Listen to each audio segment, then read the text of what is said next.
નમસ્કાર મિત્રો સમાચાર 2 મિનિટમાં તમારું સ્વાગત છે। મેઘરાજા બોલાવશે ધબધબાટી।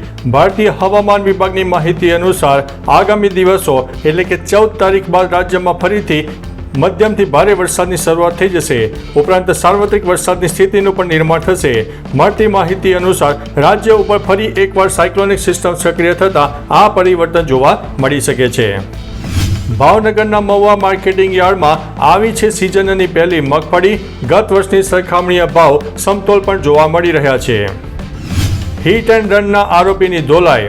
નેહરુનગર હિટ એન્ડ રનના આરોપીની પોલીસની હાજરીમાં ધોલાઈ કરવામાં આવી। કોર્ટે 2 દિવસના રિમાન્ડ મંજૂર કર્યા છે।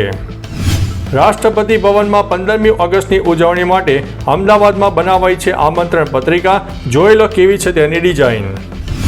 સામેથી 100ની સ્પીડે ગાડી આવી અને ઠોકી દીધી।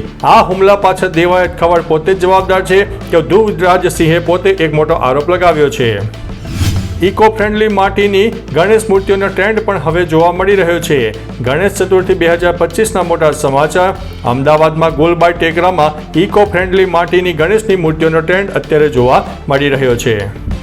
ચીખલી પોલીસની મોટી કાર્યવાહી। ગેરકાયદેસર હથિયાર સાથે આરોપીને ઝડપી પાડવામાં આવ્યો છે। ગેરકાયદેસર હથિયારો આ આરોપીઓ રાખતો હતો, જેમાં 39,900 રૂપિયાનો મુદ્દામાલ જપ્ત કરવામાં આવ્યો છે। 55 લાખ રેશન કાર્ડ ધારકોને હવે નોટિસ મળી ગઈ છે। ગુજરાતમાં 55 લાખ રેશન કાર્ડ ધારકોને નોટિસ આપવામાં આવી છે। NFS યોજનાનો લાભ બંધ। પારદર્શિતા માટે સરકારનું મોટું પગલું સામે આવ્યું છે। બનાસકાંઠામાં ખેડૂતોને હાઈવે ઓથોરિટી આમને સામને જોવા મળી છે।